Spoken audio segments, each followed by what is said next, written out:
नमस्ते, राधे राधे, जय श्री कृष्णा, भारत माता की जय।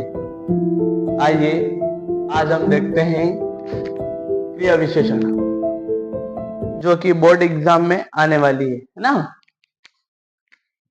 क्रिया विशेषण के पहले अपन देखते हैं कि क्रिया क्या होती है ना। क्रिया होती है उठना, बैठना, खाना, पीना, रोना, गाना, खेलना, कूदना, ये सब होती है क्रिया। अब इनकी विशेषता बताने वाले शब्द ही क्रिया विशेषण कहलाते हैं, अर्थात क्रिया की विशेषता का बोध कराने वाले शब्द क्रिया विशेषण कहलाते हैं। परिभाषा ये आप देख लेते हैं, क्रिया की विशेषता का बोध कराने वाले शब्द क्रिया विशेषण कहलाते हैं, अर्थात क्रिया की विशेषता बताएंगे। उदाहरण के लिए आप देख सकते हैं, वह धीरे धीरे चला। इस वाक्य में चला यानी कि चलना क्या है? क्रिया है। चलना क्या है? क्रिया है। बताया था खाना पीना उठना बैठना सोना जागना है ना, चलना फिरना घूमना, ये सब क्या है? क्रिया है। अब क्रिया की विशेषता, अब ये चला, चलने की विशेषता क्या है कि भैया जोर से चला है कि धीरे धीरे चला है ना। तो यह लिखा है धीरे धीरे, यानी कि चलने की विशेषता क्या है कि वह धीरे धीरे चला। तो यही क्या है? क्रिया विशेषण है, अर्थात क्रिया की विशेषता बताई गई थी। देखते हैं दूसरा वाला, वहां ऊपर गया। अब जाना क्या है? क्रिया है। क्रिया है। अब कहां गया?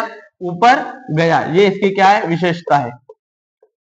विशेषता, ये क्या है? इसकी विशेषता है ना। आइए अब अपन देखते हैं क्रिया विशेषण के भेद।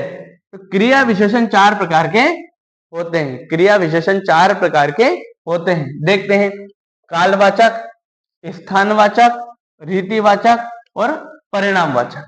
पुनः देखते हैं, कालवाचक, स्थानवाचक, रीतिवाचक, परिणामवाचक, ये चार प्रकार के क्रिया के भेद होते हैं। अब एक एक करके इनके ऊपर अपन विस्तार पूर्वक चर्चा करते हैं। कालवाचक देखते हैं, जिनमें काल का बोध होता है ना, समय का। जिन शब्दों से क्रिया के काम के होने का बोध होता है वे कालवाचक क्रिया विशेषण कहलाते हैं। उदाहरण के लिए, राम पहले पहुंचा। अब ये पहले क्या है? कालवाचक क्रिया है इसकी, है ना। पहुंचा, जाना आना पहुंचना, ये क्या है? क्रिया है ना। इसकी विशेषता बताइए पहले, यानी कि कालवाचक है, काल बताया है कि कब पहुंचा है, तो पहले पहुंचा है, बाद में पहुंचा है ना। तो ये क्या है? विशेषता। काय की विशेषता? क्रिया की विशेषता, कालवाचक क्रिया की विशेषता। ठीक है। अब इसी का अपन दूसरा उदाहरण देखते हैं, वहां कल जाएगा। अब जाना क्या है? क्रिया है। जाना आना खाना पीना उठना बैठना, जाना ये क्या है? क्रिया है। और कल, ये कालवाचक क्रिया, इसकी क्या है? विशेषता। एक क्रिया की विशेषता है कि वो कब जाएगा? कल जाएगा, यहां कल आएगा।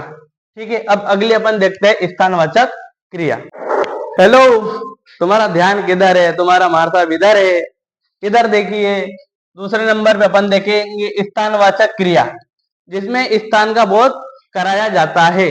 जैसे कि, है ना, परिभाषा मैंने आपको बता दी, पुनः देख लो। इससे क्रिया के होने के स्थान दिशा का बोध होता है। किसका बोध होता है? स्थानीय दिशा का। ठीक है। जैसे मोहन इधर गया। अब गया यानी कि जाना आना, ये क्या है? क्रिया है। अब इसकी विशेषता क्या है? इसकी विशेषता है किधर गया? इधर, या इधर आया, या इधर गया, या उधर जाएगा, या आएगा। ठीक है। भारती वहां जा रही है।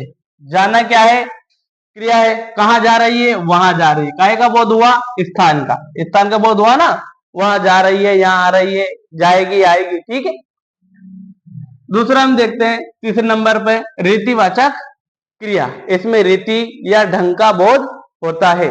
जैसे पुनः देख लेते हैं, रीतिवाचक क्रिया विशेषण से क्रिया के होने के रीति या ढंग का बोध होता है। जैसे उदाहरण, दीपक कैसे चलता है। अब चलना तो हो गई, क्रिया है। चलना क्या हो गई? क्रिया है। अब ये कैसे चलता है, ये इसकी विशेषता है। अब विशेषता कैसे कैसे चलता है? मटक मटक के चलता है क्या?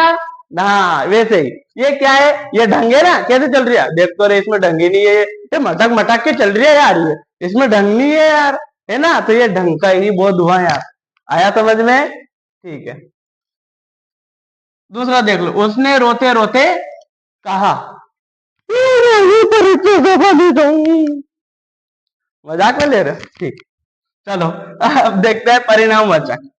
ठीक है, ये आ गया ना समझ में, रोते रोते कहा, ये उसका ढंग है कहने का, आया समझ में। परिणामवाचक, परिणामवाचक क्रिया विशेषण से क्रिया के काम के परिणाम का बोध या मात्रा का बोध होता है। जैसे थोड़ा, अधिक, ज्यादा, कम, मात्रा का बोध होता है। यहाँ पे आप देख सकते हो, कम, अधिक, ज्यादा, बहुत, थोड़ा, जरा आदि। ठीक है, जैसे कबीर खूब हंसा। अब हंसना क्या है? क्रिया है, ये इसकी विशेषता है। ये विशेषता है कि खूब हंसा, है ना। काय का बोध हुआ? परिणाम। मात्रा का बोध हुआ, कितना हंसा? 2 किलो हंसा क्या? 2 किलो नहीं हंसा, 2 किलो माप नहीं सकते क्या? ठीक है, लेकिन ये क्या है? परिणामवाचक है ना, परिणाम बता रहा हो क्या खूब हंसा। दूसरा देखो, पप्पू कितना सोता है? कितना सोता है? 5 किलो, है ना, मात्रा का बोध होना। ठीक है, तीसरा, राजू बिल्कुल नहीं डरता। कितना नहीं डरता है? बिल्कुल नहीं डरता। ये क्या है? परिणामवाचक, मात्रावाचक। आया आपको समझ में? वीडियो अगर आपको पसंद आए तो लाइक करना और सब्सक्राइब करना, सब्सक्राइब। ठीक है, धन्यवाद।